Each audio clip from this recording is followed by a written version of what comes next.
if you can confirm that I am sharing my slideshow and you're seeing it in presentation mode. Great. Wonderful. Okay, well, thank you again for joining us this morning. This is our second information session that we are hosting for this round of applications. So it's great to see you all here. And as I said, you are joined by Bailey and Charmaine from the Oppenheimer Memorial Trust. So OMT is an organization we were founded in 1958, and we support human and intellectual development across all spheres. And really, since the beginning, we have invested significantly in education, and this is our higher education fund goal. So it's to fund and connect excellent individuals to rebuild and sustain South Africa's academic excellence and to influence and lead in South African society and beyond. And really what our thinking here is, by investing in scholars, we are looking for leaders who are committed to excellence in their sphere of influence. So we just thought that we would ground you in where you fit in the OMT world. In terms of our higher education offerings, we fund across the life cycle of postgrad and academic life. So we like to call it from novice to Nobel. And here are our various programs. So we have an honors program. It's in partnership with Sol Plaatje University in Kimberley. And this is really because the family has roots, obviously, in that city. And it's a closed program that the university manages on our behalf. We then have open programs from the master's level. So we fund students locally in South Africa, as well as to study abroad at the master's and PhD level. We then also support researchers. So we support postdoctoral fellowships as well as sabbatical research. And then we have two flagship research awards. Our first is the New Frontiers Research Award, and that is to support early to mid-career researchers. And we look at between 5 and 15 years post-PhD. And the funding is for 5 years, and it's really to build a team around you and to develop cutting-edge research. And then we have our Harry Oppenheimer Fellowship Award, which is our most prestigious award, and that's aimed at established researchers also engaging in cutting-edge work in South Africa. So for today's session, we'll be focusing on postgrad and specifically focusing on master's and PhD, but please do feel free to ask questions about the other opportunities as well.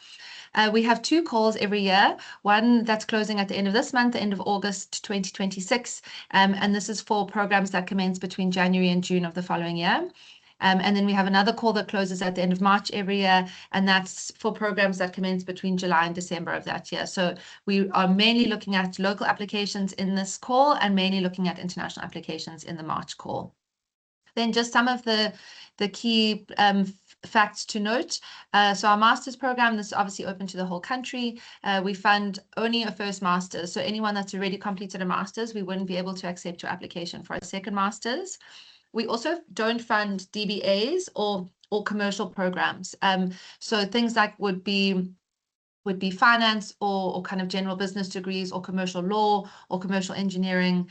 So please do reach out to us if you are studying something that's a bit commercial, and we'll have a look at your topic before you do the whole application. We also only fund for a period of 2 years, and we have funding limits in place. So for locals at the moment, it's 250,000 Rand per annum, and internationals at 750,000 Rand per annum. For the PhDs, very similar. We also don't fund DBAs or commercial programs. We fund for a maximum of 3 years, and our funding limits are 350,000 Rand for local programs, and again, 750,000 Rand for internationals. Our postdocs, we fund for a maximum of 2 years, and we really encourage academic diversity from PhD to postdoc. And then our funding limits at the moment are 500,000 Rand locally and 750 again internationally. We then also fund sabbatical awards, and these are for full-time academics based in South Africa, and the preference is given to candidates with proven records of teaching and research. And we don't have set funding limits. We evaluate these on an ad hoc basis. Some criteria just for you to note. These are questions that we get quite frequently. We will consider applications where students have completed their first year of study and are looking for support for either their second or third year. So at the moment, if you are currently in your first year master's and you start your second year at the beginning of next year, that's fine. But if you've already started your academic year and you're looking for support now, we wouldn't be able to assist with that. Then in terms of international applications, as I did mention earlier, we do support students to go overseas. However, this is only for exceptional candidates. As you know, it's very expensive to go abroad, and we are looking for candidates that are looking to study something that's unique or highly specialized in a discipline that's not readily available in South Africa. And this is something that you do need to motivate for quite strongly in your application. And the study could also potentially unlock access to an international supervisor who is a global leader in their field. And then just one more thing on eligibility, we also do accept applications from foreign nationals, and African scholars are encouraged to apply. In terms of where we are in the process, at the moment, you'll be all finalizing your applications, and the deadline again is the 31st of August. We then send all of our applications to our expert panel of adjudicators. And just something to note here, we've got a database of about 400 academics that help us with this process, and each and every application that's adjudicated is sent to 2 set pairs of eyes. They are then evaluated according to our assessment criteria, and comments are made, and then that determines who we put on our shortlist. So it's a very rigorous adjudication process. We then present a shortlist to our board, and if they say yes, which we hope they say yes to everybody, we then contract and make payment to all the awardees, and then we require progress and final reports on an annual basis. The 5 main elements that are in your application, which we'll go through today, is the motivation, it's the intended study, and just to note that you are allowed to have a maximum of 3 choices of intended study. So it could be across from various institutions or different topics themselves. We also require some supporting documentation, reference letters, and of course your budget. Before we get started, I thought we could just mention our approach to AI. And when you see this kind of lighter orange box, what I've done is I've pulled out reviewer insights. So these are people that have assisted with the review of the applications in the past. They've also joined us on calls previously to give their take.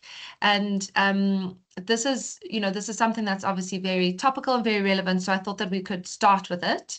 And I think a lot of the conversations is how do we deem, what is acceptable use of AI. So we fully understand if students would like to use Grammarly or a tool to assist with grammar, especially if English is not your first language, that's perfectly acceptable.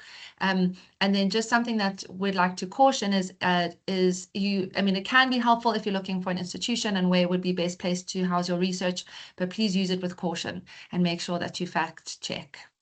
We also declare on each of our questions how we've defined our approach to AI. So we've asked you to declare the prompt and the tool that you've used, and in certain instances, which I'll get to, we are looking just for your authentic voice.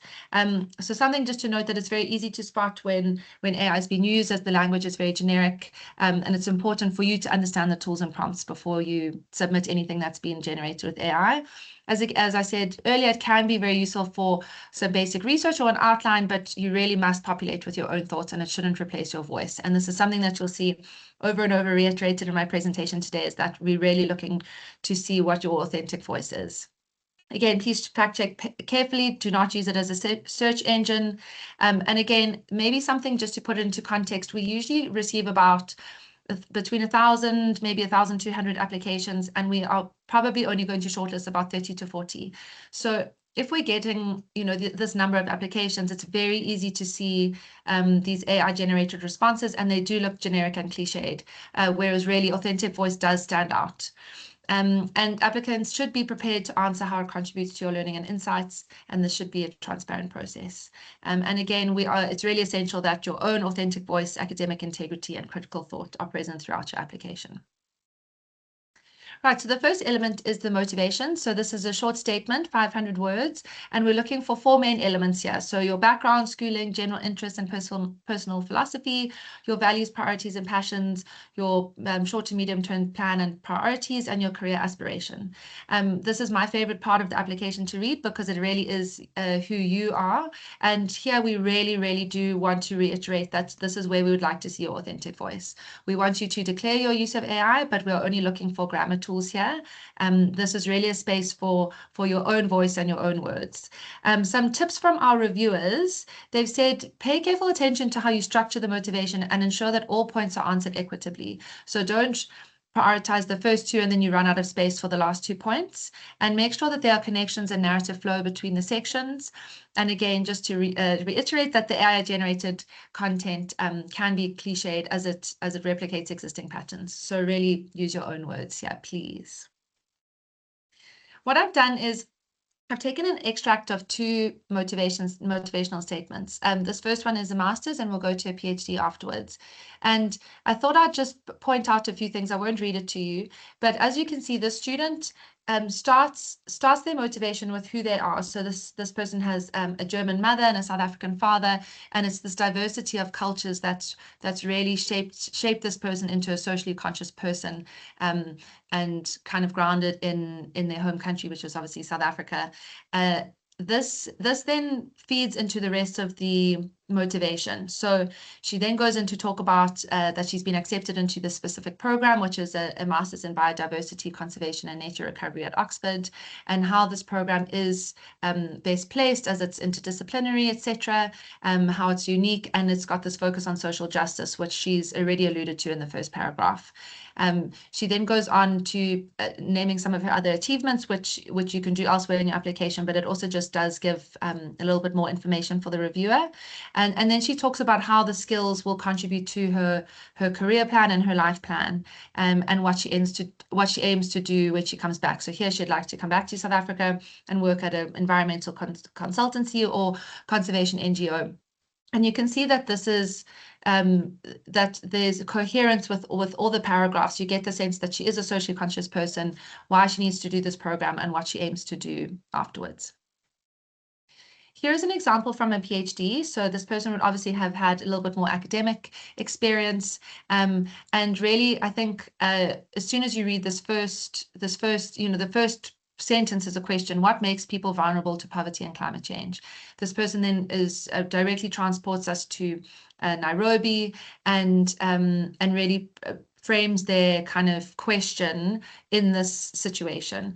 They then go on to speak about what they did at an undergraduate level and what that informed afterwards. So this person spent some time in the Eastern Cape working at the Bulungula incubator, and also speaks to how that informed their next steps. He then goes on to speak about his master's and what he did over there. And then this led to some really interesting life experience. So he came back to South Africa and worked in the presidency, and now why he feels that the next step is this PhD. So he speaks about what he'd like to do and why the London School of Economics is best placed to help him, and then ultimately what he aims to do with his career going forward. So you can see that all 4 points are answered, but in a beautifully narrative way, and there is flow. We understand, again, another socially conscious person, these questions that have provoked him along his journey. So it's really this authenticity around who you are and how this has informed A, what you've done, and B, what you hope to do in the future. So I really hope that those examples will help you with your motivational statement. We're then moving on to the intended study section, and this is really the meat of your application, especially for PhD students, and especially for the more senior academics that are doing research. So we really need to understand what you're doing, your choice of institution, and how you're approaching the problem statement. So for the master students, we need to see if you the proposed coursework or fieldwork or dissertation topic, and we'd like to see you articulate the problem statement and your key objectives. Please do not regurgitate university website prospectus. We don't want to see what the university says you'll be doing in all of your courses, but we really want to see what the problem is that you'd like to tackle and your key objectives. For PhD students, we need you to take this a step further. We need to understand, again, your objectives, your problem statement firstly, your key objectives, and your intended outputs, research methodology, and timeframes. So you know that this will be a 3-year program. Have you really plotted out how you intend to tackle this this program, and it must link into your aims and objectives. Then for all of the students, we need to understand the relevance and significance of your intended research, either to South Africa or Africa, and if this work will extend current knowledge on the topic, or if it's something new, and then its perceived benefits. So this could be to you personally as well as to the South African Academy, something a little bit broader.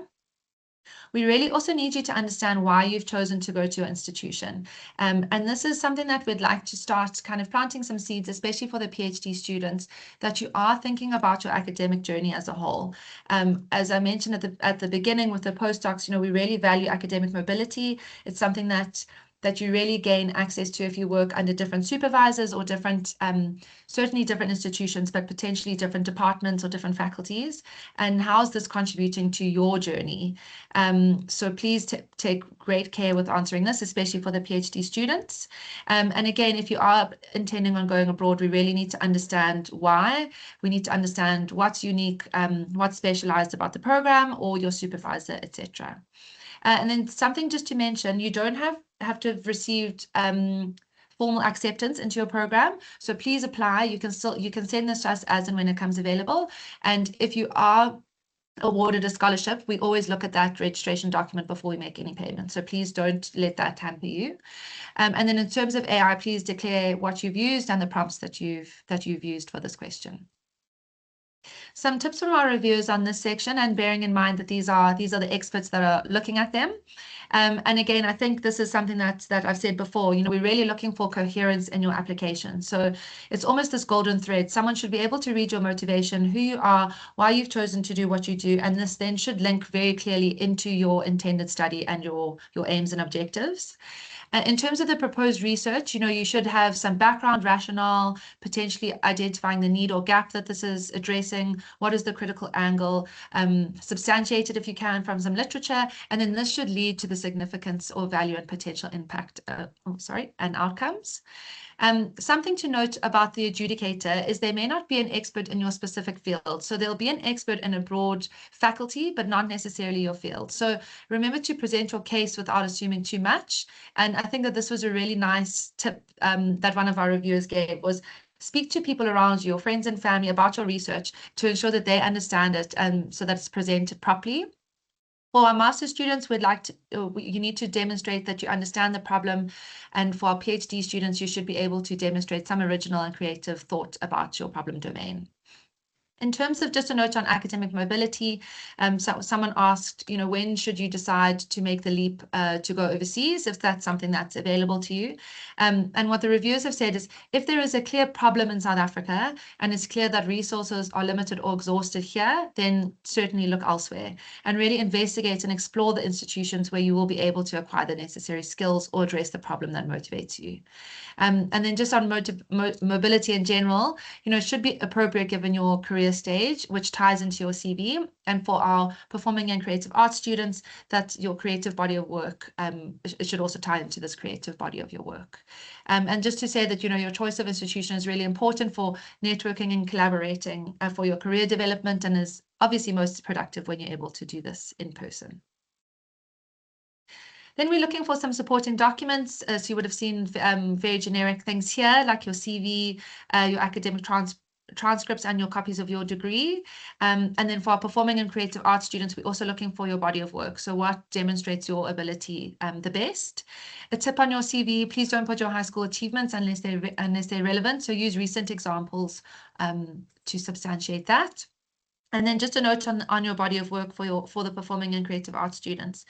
We'd like to see, this is really an exciting opportunity for you to showcase yourself as an artist. Be concise and choose carefully. Obviously, make sure that the works are presented well and they're accessible. So always check that links are working, etc. And again, ensure that there is this coherence with your intended study and the rest of your application. Reference letters, this is obviously a really important element of your application. And for us internally at OMT, as well as our reviewers, it's really an opportunity to corroborate what you've said in your application. So the referees should be chosen very carefully. We ask for 3. We will accept with 2, but 3 is preferred. I would encourage you to have at least 1 academic reference. Certainly from your supervisor. If you have taken a career break, it might be difficult to get academic references, which we do understand. But if you are kind of deep in your academic journey, we certainly want to hear from your supervisor. It's also great if you've got variety from a variety of institutions or faculties, and then you are able to also provide a character witness. Perhaps you've been in the workforce and and you're going back to academia, but really choose those carefully, because they need to be able to attest to your ability, your academic achievements, and they should be familiar with your current work and study plans. And then some tips from our reviewers here. So again, remember the coherence with the application. So you could send them your CV and a draft motivation or your study choice, so they're able to bring that in. However, please don't prescribe the content. Sometimes we see where students have prescribed the content to their reviewers, and it's 3 exactly identical reference letters. And please ask them early. A lot of people take a lot of time and consideration to write these letters. They are due also on the 31st of August. So please give them plenty of time to write and submit these letters. A common question is, you are able to submit your application without the referee letters. They can come in at any point. So if you are looking to submit, please go ahead and we will monitor for the reference letters. And you can also log in and see if people have submitted. Then finally, on the budget, so just to mention that the budget is looked at by us as OMT internally. It's not looked at by the reviewers. They have sight of it, but we don't ask them to make comments on it. However, sometimes they do. And these are the things that we would look at. So just as a caveat, these numbers are just for demonstration purposes, so don't take them to heart. But these are some of the elements that we're looking for. So you're obviously presented with a table where you can enter all your information. And this can be at a high level, but I would encourage you to add supporting schedules and supporting documents to substantiate your costs. So something that's obviously very common is tuition. And oh, sorry, just to mention, if you're looking for 2 years of support, we obviously need to see 2 years in your budget. So tuition, something to consider from year 1 to year 2 is that it's going to go up. So please consider inflation. And then in terms of supporting documents, you can add a fee statement or something like that. Other things that we look at would be travel. So if you need to travel to your institution, or perhaps you have travel for your field work, please also consider inflation. And then as well as once-off costs. If you are going to an overseas institution, you will need a visa. Sometimes there's a health surcharge premium. So please consider those costs that are once-off as well. We do support living costs, and we encourage you to be accurate and realistic. So here, consider everything: rent, food, toiletries, transport, medical aid, family responsibility within reason. We understand if there are some older academics, there are family responsibility costs. And I would encourage you to put them all there. Having noted the funding caps, it's best for us to see a kind of holistic picture, because it's also something that we're always looking at. So what are people's needs from a living, travel, tuition, I suppose, will depend, but it's also great for us to understand how much these programs are costing. And then there's also space for academic materials. So this could be books or research material or experiments or project costs. We do not fund infrastructure, however, but you are able to put some laptop funding in there as well. Something else that other elements that the trust doesn't support would be personal items like gifts or vehicle repairs or holidays, and historic debt. I understand the predicament of not being able to register with historic debt. However, OMT is only looking to cover prospective costs. So if we're looking at this funding call, which closes at the end of this month, we're looking for costs into 2027 and 28 and 29 if it's a 3-year program. So that's on the cost side. So please, be as thorough as possible, add as much supporting information and supporting schedules as you'd like. And then we also want to understand what funding you've either applied to or secured. And this could be in the form of other bursaries or scholarships. So it could be from your department or NRF, a merit award, a budget from your supervisor, etc. We also, we don't encourage you to be employed, but if you do have savings while working, or if you have some part-time employment, you're able to add that. And there might be other support like family contributions or loans. I think one more thing that I will say about the budget is we also do cover conference attendance, so you are welcome to put that in your budget too. In terms of the full details, here's a QR code which you are welcome to scan. It takes you to our website. We also have an email address which I posted in the chat, which is applicationqueries@omt.org.za. So please send any questions there, and we will gladly answer them. I'd like to open up for questions. If there are people that will pull their hand up first. Oh, great. Thank you. I see. Greaves, would you like to start? Yes, thank you, Bailey. Can you hear me? I can, yes. Yes, yeah. I'm currently registered for a PhD at Wits University in the Yep. School of Demography and Population Studies. So now I just needed to understand now, how do I then begin the process of application? Because I had already prepared the concept note. And the second one is the concept note required or the proposal required? Because then if it's the proposal, does that then mean that I have to have references in there? But if it's a concept note, do I need to ignore the references and just generate a concept note consistent with my research topic by any So, chance? so our concept note we only have in our New Frontiers program, as well as our support to organizations. So I just want Mhm. to see, have you already started your application? Not yet, because I was Oh, trying to figure out how to begin the application. oh, perfect. Okay, so then what you can do is just use the link to our website, and I'll actually post it in the chat now. Okay. It's got a link that takes you straight to the application portal. So what you'll do is you'll register, Mhm. and then will start an application once you've registered, and then you'll see all the requirements as I've gone through them today. Okay, thank you so much. Okay, Thank you so much. pleasure.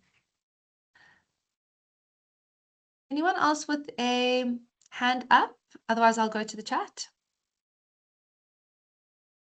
Shannon, please. Oh, there we go. Let's go Shannon, then Sihle, and then Didi. Morning. I just wanted to ask if you can hear me.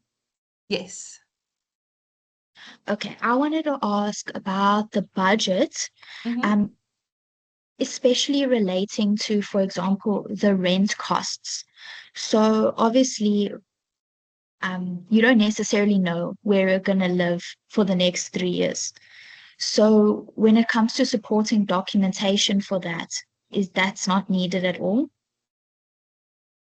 Not so, we get such a variety of answers to this question. So some people will put their lease agreement to substantiate their rent costs. Others will put some, if you're moving cities, it's difficult to know what you're going to pay.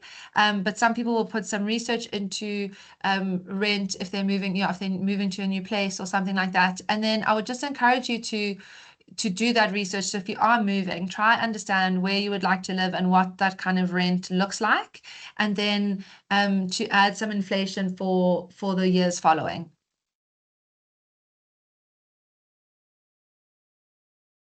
All Does right, that thank make you so sense? much. Yes. Great. Anything else, Shannon? No, Let's go thank you. to, oh, great, thanks. Let's go to Didi.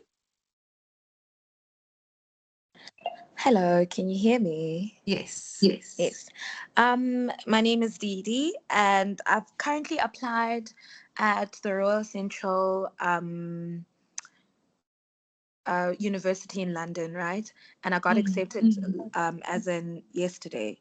However, I haven't received my confirmation letter, right? So my question is actually regarding the certificates. I'm currently at Wits University and I haven't graduated. So I only have my transcripts. Will then that hinder my process of application? No, not at all. No, What not you at can all. What you do, can do sorry, there's a, is I can hear myself. Sorry, there's myself a bit of repetition. Can repetition. you, Can you just going to mute you gonna quickly, mute you Didi, while I quickly, Didi, answer while I you? answer you? No problem. Is that okay?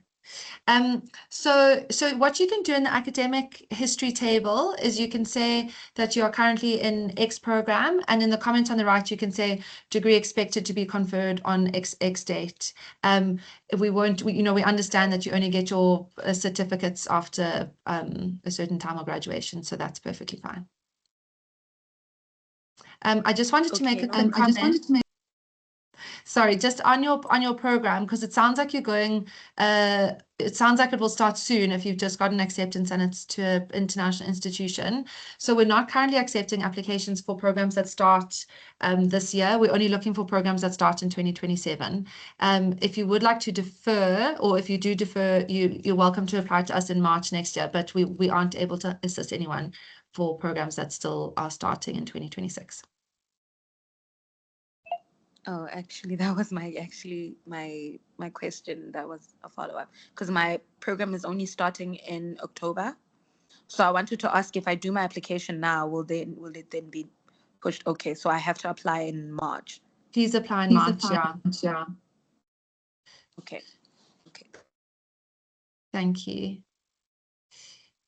Great. Should we go to Didi? Is that all? Sorry, before I move on. Yes, that's all. Thank you. Great, thanks. Kelly, would you like to go ahead? Good morning. Am I audible? Yes, you are. Thank you. My question is regarding the budget. I just want to know, you mentioned that you have to declare, for example, if you have any savings that you will be like using and carrying over into the next year. So, for example, if I do have savings from the current funding that I have, do I also have to add that into the budget? Yes, if you're going to use it to help supplement your costs, then please do add that. Okay, thank you. Thanks. Thanks, Kelly. Let's go to Kutadzo. Good morning. Apparently, I also wanted to ask something about the budget. According to the accommodation, I'm currently doing my honors degree at CPT, and I'm applying for masters for next year. So now, recently, where I stay, I know how much I'm paying now, and there's a cost, but the cost do increase yearly, each and every year, like this year increased 5,000. So I don't know like next year how it's gonna increase. So I want to know like is it fine if I can I can upload the proof of payment for this year, but when I write there on the budget, should I write the same thing or should I estimate it more? Because it does increase each and every year. Yeah, are you staying in arrears? Yeah, I'm staying at the rest, but the off-campus rest. And you intend to stay in that res next year and the year after as well? Yeah, if I'm accepted to stay Yes. there, I can go back. So what I would do is I would look at what you've paid maybe this year and the 2 years before and see what the escalation has been, and then add your current statement for this year and then increase it by inflation or what your escalations have been in the prior years to kind of extrapolate that. Yes, so I should write the same amount of. No, I would increase it with inflation. You can see, if you've paid, look at what you paid this year compared to what you paid last year, and then use that, as a benchmark potentially of how you expect it to increase in the future. Okay, thank you. Okay, pleasure. Suzeka? Oh, yeah. We have to upload the proof for that accommodation. Yes, you can. Okay, thank you. Okay, great.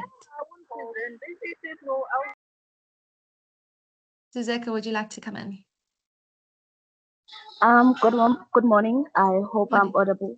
You are. Okay. So I wanted to know if you are currently doing your master's, but you are considering doing a different master's, like not completing the one that you're currently doing. Would that count as second master's, although it's not completed? It would count. It doesn't matter if it's in a different field. We only look at first masters no matter what, unfortunately. Okay, thank you. Okay, thanks. Mr. Scarfu, would you like to go next? Hello, ma'am. Thank you very much. I'm sorry for coming in late. We just had an emergency in the ward and I had to attend to that first. I just wanted to know, I'm doing my master's currently in nursing sciences in Cape Town Stellenbosch University.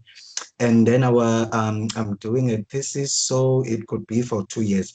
Am I able then to apply for the fund to assist with my master's in nursing science? As long as you don't already have a master's, that's fine. We will accept your application. Thank you very much. Great. I'm glad that the ward emergency took preference to the session. Sandile, would you like to ask your question? Hi, Betty, can you hear me? I can, yes.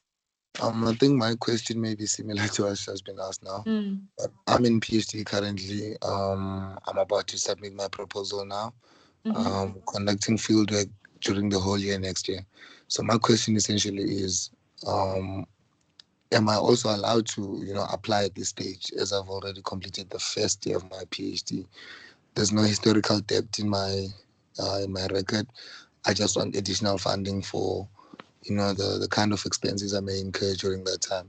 And then the second question is, because I see it's already in the chat, if you've already started the application and, maybe you have made an error in the application, is there a channel to rectify that, or is there opportunity to fix that? Perfect. So your first question, yes, absolutely. You're welcome to apply for next year and the year, and for if you want for the next 2 or 3 years, that's perfectly fine. And then in terms of rectifying your application, yes, that's absolutely possible. So you can email us. I'll add the email address again because I think maybe some have missed it. So you can send us an email and ask us to reopen it, or you can also write a note on your application. So when you log in and you click into your actual application under submitted, there's a note function on the top left. If you just write us a note to say, please reopen, we'll gladly do that. Okay, and then in terms of the degree, like the proof of degree, do you guys want a certified copy or just a picture of the original one? If you can get a certified copy, we would appreciate that. But sometimes if you're in a different place or you've only got a digital copy because you haven't graduated, that's fine. You can upload that. Okay, thank you. Thank you, Martha, and then I'll move to the chat. Hi, thank you so much. Am I audible? Yes, you are. Okay, so with me, I'm currently doing my master's now.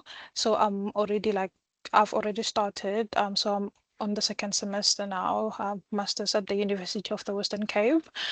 So I wanted to ask, now, so regarding to the applications, if I apply now, I think this question was asked before, but then yeah, I just wanna confirm. So Sure. if my application now, if I do apply now, will my application be considered for this year or for next year, or what's? At the moment we're looking for next year, so 2027 and later, programs that commence between January and June. Okay, so with my But you can be doing your second year. That's yes, also yes, fine. next year I'm gonna be doing my second year. That's So perfectly fine. so applying this year is fine, or You'll it should be apply next year. this. No, you'll apply now, but it will be Okay. for next year. Yeah. Oh yeah, perfect. Thank you so Okay, much. great, pleasure. I'm just going to quickly go to the chat and then I'll come back to the raised hands. Sietle, is your question related to what you posted? Because if so, do you want to quickly ask that? And then I'll carry on in the chat.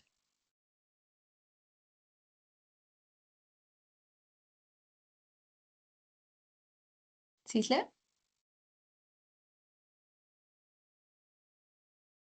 I'm not hearing anything, so let me read your question.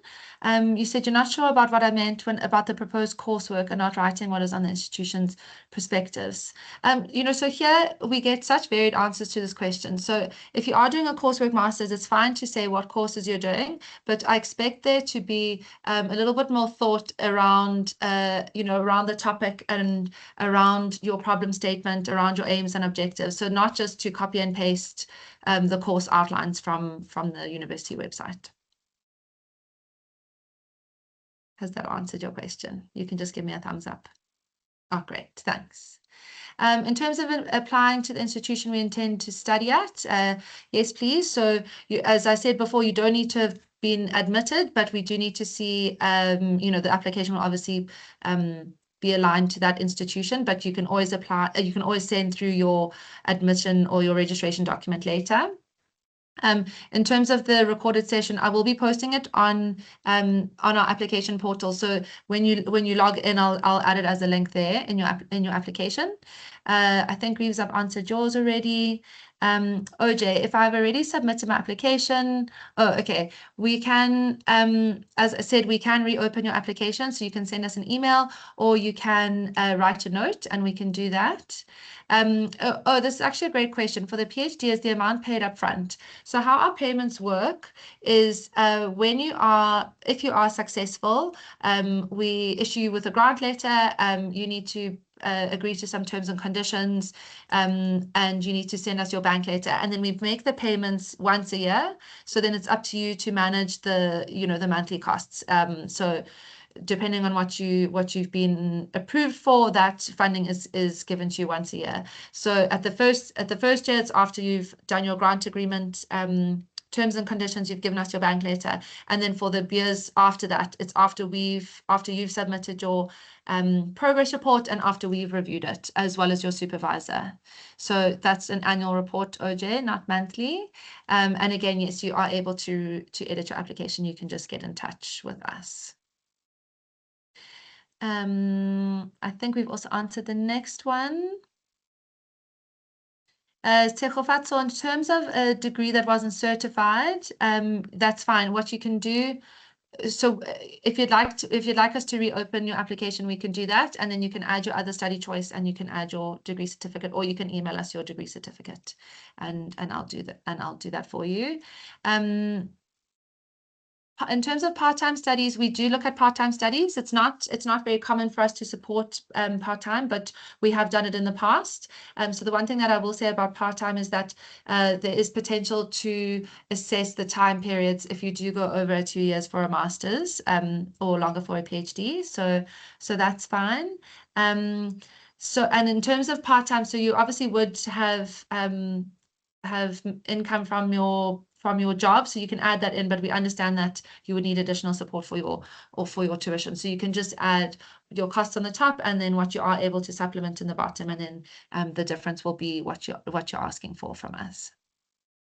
In terms of how many applications we fund per year, so we fund about, I would say about 15 new applications per year, maybe between 50 and 70, and then those obviously roll over year by year. So this call, the one at the end of August, is always our biggest one. So we are expecting to get about 1,000 applications or potentially more, and we'll fund between 30 and 40. Private accommodation, that's fine. You can have private accommodation. You can just add the details in your budget. If your course starts next year, September, please will you apply in March? That's when we look at all of the September applications. So please don't apply now. And the last one, in terms of getting the degree certified, you can do a commission of oaths, or you can go to the police. Police station will commission. A university might be able to commission. I'm not too sure. Maybe there's a commissioner in your department that could do that for you. I think that's all of the questions in the chat. I'll quickly go to the raised hands, and then I do know that we're one minute over, so then I'll close it. Sitle, would you like to start?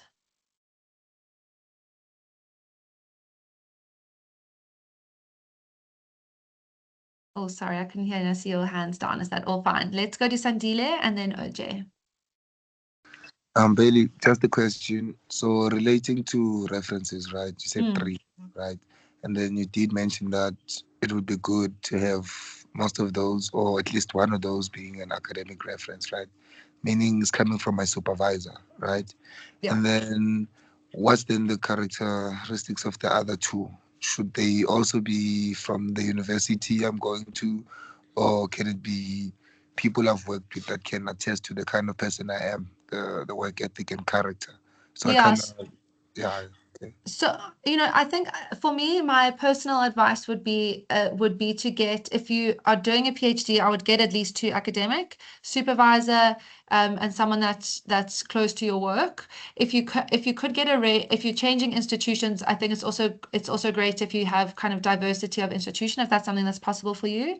And then certainly a character reference is perfect as well. So if you've had some work experience and they can attest to, I think things that are important is kind of your personal character, how you show up, your I don't know, your attention to detail, your ability to complete tasks, like things that would be relevant for your application. You can certainly include. Okay, and then let me see. Oh, you said also it has to be someone that's close to my work. What about someone who has taught me before, like a lecturer who's taught me for more than 4 years? Is that also right? Perfect. That's perfect. Yeah. Okay. But you know, and I would encourage you then to send them your application so they can see what you intend to do next. Because a comment, you know, if someone's able to corroborate, you know, the importance of the research that you're undertaking, or you know, potentially these are things that are, you know, they could, maybe it's a new field, or it's underfunded, or it's niche in some way. So if they can corroborate those things while also you know, referring to your ability, I think that that's a good combination. Okay. Thank you so much. Okay, great. Sandile, let's go to you. Oh, that was me. Sorry. Oh, sorry. OJ, should we go to you? Thank you very much, and good morning to everyone. My Morning. question was with regards to the references, as Sandile had mentioned, if it's somebody from work, can I do, for example, a professional that maybe is my superior at work, and then 2 academics? And then in terms of the academics, let's say I just began, so maybe my supervisor, we have a small relationship, less than maybe 4 months. Is it still suitable to utilize that supervisor? So I use my previous supervisor from my other academic prospects that I engaged in, maybe my master's or my honors. Yeah, you could definitely use a previous supervisor. And I suppose your current supervisor, that's up, you can think about if there's maybe someone that's better placed, that's closer to your work, because you've only been working with this person for a few months. But I would, you know, if you've been with them for 4 months, hopefully they understand, you know, your ability and especially your current research project. So they're close to at least your aims and objectives, so they can attest to that. And, you know, if you know, if it's relevant and if it's doable and that sort of thing. So it's up to you to decide if they're close enough for that. But definitely your previous supervisor, I would encourage. Okay, and I just want to find out, let's say, I don't know if it was already touched on, but in terms of the program. So if I'm applying for it now, does it, let's say my registration is for this year and I'm applying it, is it covering this year or only for next year? Or am I still eligible to, or do I still have to reapply next year? Because if I want funding for next year. Yeah, if you want funding for next year, and then apply now, and apply for the period, you know, the total period that you're looking for support. You don't have to reapply every year, but at the moment we're looking for 2027 and onwards. No problem. Thank you very much. Okay, great. I think there were just a few more questions I'll answer in the chat and then we will close. In terms of Candace's question that you're currently enrolled in honors and intend to do your master's, no, you don't have to supply your current proof of registration. You can give us your admission document when you receive it. So it doesn't have to be now. If you get it during the time where we are looking at the applications, we'll upload it. Or if you are successful, it's something that we'll ask for before we make any payment to you. In terms, Shannon's question in terms of auditing your money, no, we don't ask for proof of receipts or anything like that. So we have a look at the budget on the front end. We do have situations where sometimes students receive other funding, or perhaps they've sometimes, in a very rare occasion, I've got someone at the moment who's going to finish earlier than they thought. And then what we do is we will pay out kind of a pro rata amount, depending on how much you need. Another instance where we had is a student had finished their PhD 6 months early, but they put in a request for another 6 months to extend their field work. So those are sorts of requests that we get, and that's what we usually do consider. And then I'll answer Prince's question. If you would like to revise your budget, yes, that's perfectly fine. Please either write us a note on the application. So if you open your application, in the top left-hand corner, there's a note function. You can just ask us to reopen, or you can email us at applicationqueries@omt.org.za, and we will reopen that. In terms of completing an undergrad this year, I would encourage you to apply for 2027, and then you can always supply those documents when you get them after your special exam. If you miss the boat now, then there's only an opportunity next year to apply. So please do, and that's for Mulalo's question, please do apply now anyway. And then last one, in terms of the budget, if you're applying for a master's for a 2-year period, you must, yes, please give us your costs for both years, year 1 and 2. If you are looking only for support for your second year, then you'll just put 1 year of your budget. And then I'll go back to OJ, and then I will let everyone go back to their days. Thank you. Just a quick one in terms of the progress, because I heard you said because you pay out once off annually. Yes. Then at the end of the year, you want a progress. So in terms of the progress report, what should be part of it? Is it like slips or is it the progress in terms of the research? What actually goes into it? So if you are successful, what we do is we schedule your reports very soon after your award is made, and you're able to access the questions. So we ask very specific questions in terms of your academic progress. If you are publishing, or if you have any publications in progress. We ask about your kind of significance of your research. We ask about any personal challenges. There's a variety of questions that we ask you, and you're able to see those questions very soon into your journey. That's how I got the ghostwriter. I wouldn't put it past them considering the fact that Blade wasn't originally. Great. I think I'll just answer Nonhlanhla's question quickly, that we do accept funding for distance learning universities. Yes, so that's perfectly fine, Unisa. Is there any further questions before I close? And apologies for going over time, but I appreciate all the engagement and questions in the chat, and as well as on the call itself. So thank you for sticking with us. Neil, I'll be happy to stay on and take your question if you'd like. Otherwise, everyone, thank you so much for joining. If there are specific questions, I'm happy to stay on, but for anyone that would like to drop off, please feel free, and wishing you all the best with your applications, and good luck. With the aid of God, Thanks, Bailey. Thank you. Thanks, guys. Have a good day. Thank you. Bye. Bye. Thank you. Bye-bye. Thanks. Bye. Thank you. Bye. Bye. In Marvel canon, there is an actual de facto devil. Well, I can't say for sure it was the movie that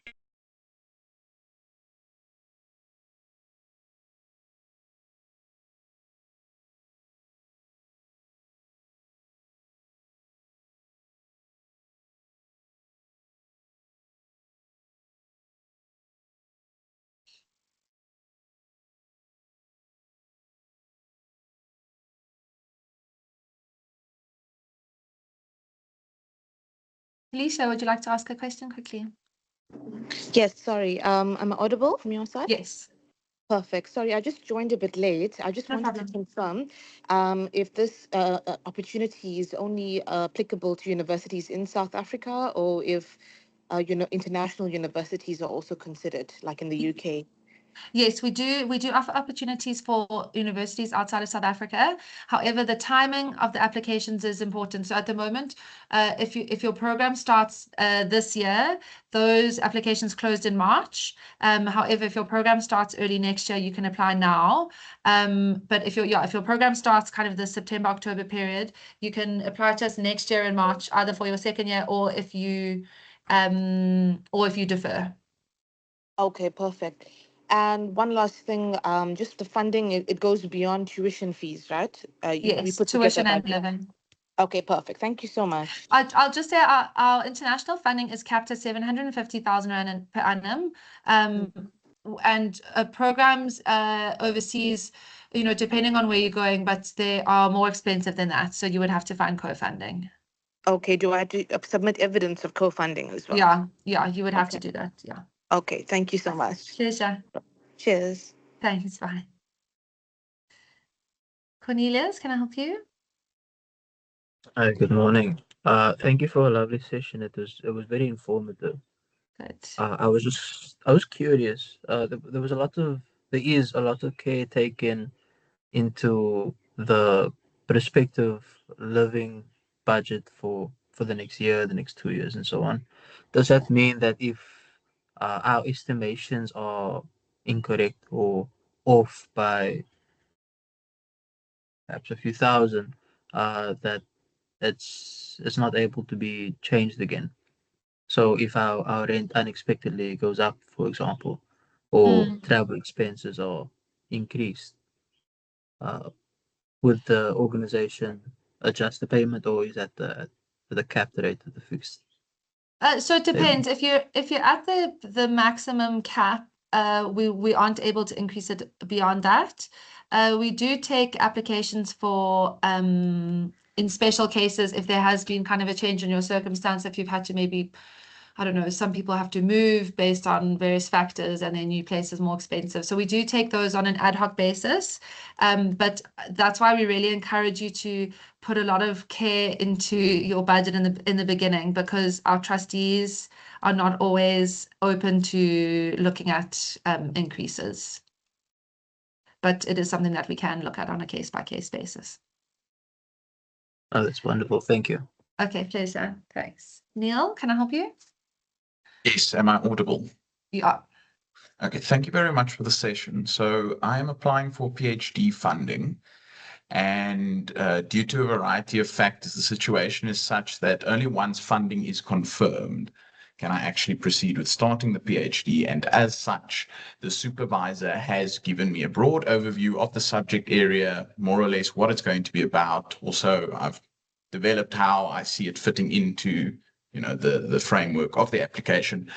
But unfortunately, specific aims and objectives and a formal research proposal has not yet been formulated because of the outstanding funding. So I'd just like to know how that would impact the consideration of the application. That's an interesting question. Would you be able to give broad strokes what, if you put yourself into the shoes of, let's say you do get the funding, what would that broad research plan look like? Is that something that you'd be able to do? So have broad aims and objectives and what, how you would intend the plan to be across the 3 years. Yes, so Yeah. the operative word there being broad. Yeah. Yes, I'm in a position to do that. Okay, then I'd encourage you to, that's something that we look at. My CEO Tracy and I look at every single answer to that question before that goes to reviewers. So it's really important that you give that the kind of attention that it needs. Thank you very much. Great. Should we go back to Kutadzo? Thank you for the session. I just wanted to ask, I joined quite late. I don't know if they already mentioned what is the annual cap for masters for someone who's studying local in South Africa. Sorry, can you repeat that for me? What is the annual cap, the budget? Oh, for masters? Yes, for someone who's studying in South Africa. It's 250,000 Rand per annum. Okay, thank you. Pleasure. OJ, back to you. Yes, thank you. I just wanted to ask once more. I'm trying to do it right now to reopen my application because I made a few. I want to improve on it. So you said when I'm on the application, or where do I go to request that applications reopen the application thing for me? So if you open your application, do you see there's something that says notes on the top left? Top left notes. Yes. And then say add a new note. Okay. Or if you give me your application number, I'll quickly do it for you. Okay, let's see. Oh, I click on new note. Yes. And then if you send the note, then Charmaine or I will open it for you. Okay, then I just save it. Yes. Or I can give you my where do I look for my application number? Oh, it's fine. If you're already in the notes, you can do that and then we'll pick it up in the next few minutes. Okay, sure. Thank you very much. Pleasure. Sure. Candace, can I help you?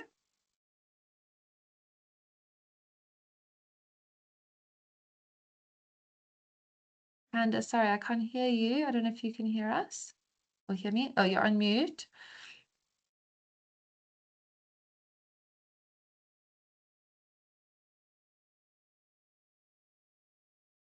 Candace?